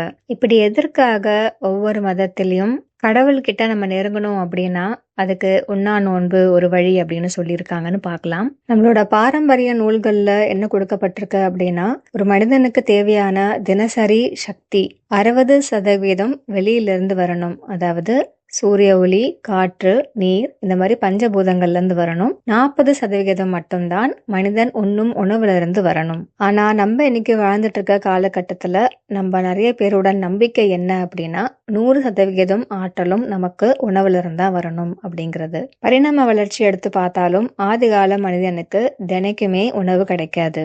பழ வகைகள் சில காலங்கள்ல மட்டும்தான் கிடைக்கும். அதே மாதிரி வேட்டையாடி வந்தாதான் ஒரு மிருகத்தோட உணவு கிடைக்கும். உணவு கிடைக்கும் போது சாப்பிட்டுட்டு அப்போதைக்கு தேவையான ஆற்றலை எடுத்துக்கிட்டு உணவுல இருந்து மீதி சத்துக்கள் கொழுப்பு சத்தாக சேமிக்கப்பட்டது. உணவு இல்லாத சமயத்துல இந்த கொழுப்பு கரைந்து உடலுக்கு சக்தி கொடுத்தது. ஆனா இன்னைக்கு உணவு அப்படிங்கிறது உலகத்துல பெரும்பாலானவர்களுக்கு எளிதாக கிடைக்கக்கூடிய ஒரு விஷயம். அதனால பிரபஞ்சத்திலிருந்தும் பஞ்சபூதங்கள் வாயிலாகவும் சக்தியை உருவாக்குறதுக்கு உடல்ல நம்ம பழக்கப்படுத்தல. ஃபாஸ்டிங் இருக்கிற சமயத்துல மட்டும்தான் இந்த மிக உன்னதமான ஒரு இயக்கத்தை நம்ம தொடங்குறோம். பொதுவா நம்மளோட உடல்ல இருக்கக்கூடிய சக்தி 1/3 ஜீரணத்துக்காகவும் 1/3 உடலோட இயக்கத்துக்காகவும், இதயம், நுரையீரல், சிறுநீரகம், மூளை இந்த மாதிரி எப்போதுமே இயக்கத்துல இருக்கக்கூடிய அத்தியாவசிய இயக்கங்களுக்காகவும், 1/3 உடல் பராமரிப்பு மெயின்டெனன்ஸ், முக்கியமா கழிவுப் பொருட்களை வெளியேற்றுறது, நோய் எதிர்ப்பு சக்தியை வளர்க்கறது இந்த மாதிரியான இயக்கத்திற்காக வகுக்கப்பட்டிருக்கு. ஆனா நம்ம இடைவேளையை கொடுக்காம எப்போதுமே சாப்பிட்டுக்கிட்டே இருக்கும் போது இந்த 1/3 ஜீரணத்துக்காக கொடுக்கப்பட்டிருக்கிறது உடலுக்கு பத்த மாட்டேங்குது. அதனால உடல் பராமரிப்புக்குன்னு வகுக்கப்பட்ட சக்தியில இருந்து கடன் வாங்கிக்குது. இப்ப இதுவே நம்ம ஒரு அதிர்ச்சியான ஒரு செய்தியை கேட்கிறோம், அப்ப பாடி வந்து ஃபைட் ஆர் ஃபிளைட் மோடு போகும் அப்படின்னு முன்னாடி ஒரு பதிவுல பார்த்திருப்போம். அந்த மாதிரியான சமயத்துல ஏன் ஜீரணம் நிக்குது அப்படின்னா உடலோட சக்தி ஜீரணத்துக்கு அனுப்பாம உடல் இயக்கத்துக்கு, இப்ப இதய துடிப்பு அதிகப்படுத்துறதுக்கு அதுக்கு அந்த சக்தி கொடுக்கப்படுது. இதுவே நமக்கு உடம்பு சரியாத போது மெயின்டெனன்ஸ் உடல் பராமரிப்புக்கு சக்தி அதிக தேவை இருக்கு. அதனால அப்பையும் ஜீரணத்துக்காக ஒதுக்கப்பட்ட சக்தி உடல் பராமரிப்புக்கு கொடுக்கப்படுது. நம்ம ஃபாஸ்டிங் இருக்கும்போது ஒரு நாளைக்கு நமக்குன்னு கொடுக்கப்பட்டிருக்க சக்தி அதிக அளவுல ஜீரணத்துக்குன்னு போகாம உடல் பராமரிப்புக்கு டைவர்ட் ஆக்கப்படுது. பொதுவா நம்மளோட உணர்வு நிலை கான்சியஸ்னஸ் இந்த உடலோட அட்டாச் ஆன ஒரு விஷயமா இருக்கு. இப்போ இந்த உடலுக்கு வெளியில நம்ம இருக்கோம் அப்படிங்கறத நம்மளால பொதுவா நினைச்சு பார்க்க முடியாது. நம்மளே இந்த உடலுக்குள்ளதான் இருக்கோம் அப்படின்னு நம்ம நினைக்கிறோம். அதாவது நம்மளோட கான்சியஸ்னஸ், நம்மளோட உணர்வு நிலையோட ஒரு புற உலகு உருவம், எக்ஸ்டர்னல் மேனிஃபெஸ்டேஷன் தான் இந்த உடல் அப்படிங்கறத நம்ம அனுபவபூர்வமாக உணர்றதுக்கு ஃபாஸ்டிங் மிக சிறந்த வழி. அதனாலதான் யோகிகளும் ஞானிகளும் சாப்பிடுற அளவு குறைவா இருக்கும், இல்லைன்னா அவங்க கண்டிப்பா அவங்களோட தினசரி சக்தி தேவைகளுக்கு சாப்பிட்டே ஆகணும் அப்படிங்கிற அவசியம் இல்லாம அவங்கெல்லாம் வாழறாங்க. நம்ம ஆன்மாவோட இருப்பு எக்ஸிஸ்டன்ஸ் இந்த உடலுக்கு அப்பால் பட்டது. இதை நம்ம உணர ஆரம்பிக்கும் போது நம்மளோட உணவு தேவை கம்மியாகுது. அதே மாதிரி படிப்படியா நம்மளோட உணவு தேவைகளை நம்மளே கான்சியஸா குறைச்சிக்கும் போதும் இந்த உணர்வு நமக்குள்ள அதிகரிக்குது. அதே மாதிரி நமக்குள்ள தவறான இல்லைன்னா விஷத்தன்மை உடைய ஒரு எண்ணம், சிந்தனை சுலபமாக நம்ம மனதை விட்டு வெளியேறணும் அப்படின்னா அதுக்கு ஃபாஸ்டிங் ஒரு சிறந்த வழி. அதனால ஃபாஸ்டிங் ஆரம்பிக்கிறதுக்கு முன்னாடி நம்மளோட மனம் இப்ப தூய்மைப்படுத்தப்படுது அப்படிங்கிற உள்நோக்கத்தை நம்ம உள்வாங்கிக்கணும். Setting the intention. அப்ப ஃபாஸ்டிங் அப்ப நம்ம மனதுல இருக்கக்கூடிய தேவையில்லாத உணர்ச்சிகள், ஆழ் மனசுல புதஞ்சிட்டு இருக்க தேவையில்லாத நம்பிக்கைகள், கருத்துக்கள், கோபம், பொறாமை, வெறுப்பு, பயம் இது போன்ற பல மன கழிவுகள் நம்மளை விட்டு வெளியேறுது. பொதுவா நமக்கு வாழ்க்கை சம்பவங்கள் அமைக்கப்படுது, இதெல்லாம் ஒவ்வொருனா படிப்படியா வெளியேறணும் அப்படின்னு சொல்லிட்டு கேட்டலிஸ்ட். ஆனா ஃபாஸ்டிங் மூலமாக நம்ம மனக்கழிவுகளை வெளியேற்றும் போது இந்த மாதிரி வாழ்க்கை அனுபவங்கள் மூலமாக அமைக்கப்படுகின்ற அந்த கேட்டலிஸ்ட் குறையுது. ஃபாஸ்டிங் இருக்கும் போது நம்ம பிரேயர் பண்றது, தியானம் பண்றது, தொழுகை பண்றது, இல்ல கடவுளை நினைச்சு ஏதோ ஒரு விதத்துல ஒரு பயிற்சி பண்றது நமக்கு பல மடங்கு அதிக பலனை கொடுக்கும். ஆரம்பத்துல ஃபாஸ்டிங் நமக்கு ஒரு மன சோர்வு, இது கண்டிப்பா என்னால முடியாது அப்படிங்கிற உணர்வெல்லாம் கொடுத்தாலும் ரெகுலரா ஒரு நாளை ஃபிக்ஸ் பண்ணிக்கிட்டு நம்ம தொடர்ந்து இந்த பயிற்சியை பண்ணிக்கிட்டே இருக்கும் போது நாளடைவில் ஃபாஸ்டிங் ரொம்ப சுலபமாயிடும். கூடவே நம்மளோட வில் பவர், நம்மளோட மன உறுதி ரொம்ப வலிமையாகும். இந்த புற வாழ்க்கை மேல நமக்கு இருக்கக்கூடிய பற்று கொஞ்சம் கொஞ்சமா குறைஞ்சி நம்ம அக வாழ்க்கைக்குள்ள முழுசா ஆழமாக போக போக ஆரம்பிப்போம். இன்னும் அட்வான்ஸ்டா ஃபாஸ்டிங் பண்ணும் போதும் சரி, ஆன்மீக பயணத்துல நம்ம வளர்ச்சி அடையும் போதும் சரி, பஞ்சபூதங்களினால வரக்கூடிய சக்தியையும் சார்ந்து நம்ம வாழாம நேரடியாக இறைவன் கிட்ட இருந்து அந்த இறை அருளோட சக்தியில உயிர் வாழ நிலைக்கு நம்ம பயணிக்கிறோம். இந்த infinite source of energy, cosmic energy தான் மிக சிறந்த, மிக உயர்ந்த, மிக தூய்மையான ஆற்றல். இதுக்கு முன்னாடி நீங்க ஃபாஸ்டிங் பண்ணியிருந்தாலும் இல்ல இந்த வீடியோ பார்த்ததுக்கு அப்புறமா ஃபாஸ்டிங் பண்ண ஆரம்பிச்சிருந்தாலும் உங்களோட அனுபவத்தை கமெண்ட் செக்ஷன்ல ஷேர் பண்ணுங்க. இது இம்பாசிபிள் அப்படின்னு நினைக்கிறவங்க எல்லாருக்குமே